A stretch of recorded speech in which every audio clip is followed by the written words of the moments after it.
Michael Jordan, 1978, 15 years old, cut from his high school basketball team. The coach said, "You're not good enough." He cried alone that night. Today, 6 NBA championships. Billionaire, immortal legend. This is the comeback story that changed everything. But Jordan isn't alone. J.K. Rowling, single mother, living on welfare.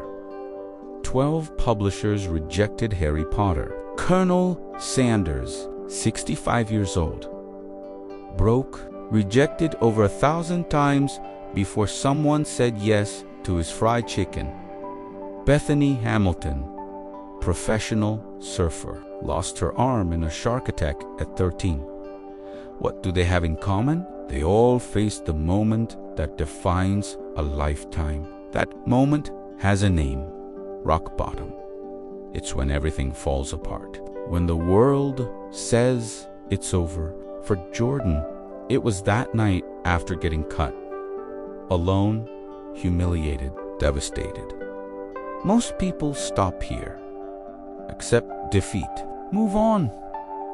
But Jordan did something different. He made a decision, a silent decision, but powerful. This is not the end of my story. This is just the beginning.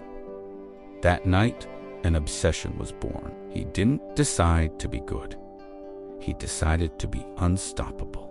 This is the moment that separates those who rise from those who fall. It's not about talent. It's not about luck. It's about that internal fire that refuses to be extinguished. That voice inside that whispers, "One more time. Try one more time." What happened next? The part nobody sees. Every single day, 5 a.m., while his teammates slept, Jordan was on the court. Shots. Hundreds of them, thousands of them. Until his hands bled. The next year, he came back to tryouts. Tired and stronger, unstoppable, but even then, he had to prove his worth every single day. This is what I call the gauntlet of grit. The brutal journey nobody applauds. No cameras, no trophies, just you and your determination. J.K. Rowling wrote in freezing cafes because she couldn't afford heating at home. Every rejection letter was another knife to the heart, but she kept writing, page after page, chapter after chapter. Bethany Hamilton went back into the ocean 3 weeks after losing her arm, relearning every movement, every paddle stroke, every wave. Jordan practiced until his body screamed for him to stop. Then he practiced more. Rowling wrote until her fingers cramped. Then she wrote another chapter. This is the difference between dreaming and doing, between wishing and winning. The world only sees the highlight reel, but champions are built in the hours nobody witnesses, in the sweat nobody smells, in the tears nobody sees. The fear was, the pain was unbearable, but she refused to let that shark take her dream. Colonel Sanders slept in his car while traveling from restaurant to restaurant, hearing no after no after no. At 65, when most people retire, he was just getting started. This is the truth about comebacks. They're built in silence, brick by brick, day after day. There's no shortcut, no magic formula, just relentless, unglamorous, painful work that nobody sees.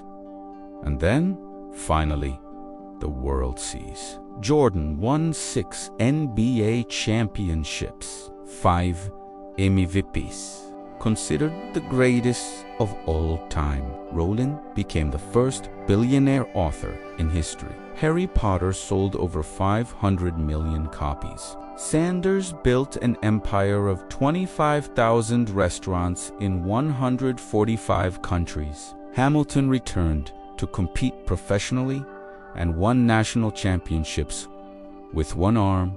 But here's the secret nobody tells you. The trophy isn't the real victory. The real victory is who you became during the journey. Jordan didn't win 6 rings because he was talented. He won because that rejection transformed him into something indestructible. The comeback doesn't give you success. It gives you something far more valuable. An iron mind. A mind that cannot be broken. A spirit that cannot be crushed. That's the real prize. That's what makes it all worth it. Now, let's talk about you. What's your rock bottom? What knocked you down? A job loss? A relationship that ended? A dream that seems impossible? I want you to understand something. That moment is not the end. It's your turning point, if you choose it to be. You don't need to climb the entire mountain today. You just need to take the first step. One phone call, 1 page written, 1 workout, 1 no closer to your yes. Small acts of rebellion against despair, and find your tribe. Jordan had his high school coach who believed in him. Rowling had a friend who encouraged her to keep writing. Hamilton had a family that never let her quit. You don't have to do this alone. Look for the people who see your potential when you can't see it yourself. And if you can't find them, become that person for someone else. Because comebacks are contagious.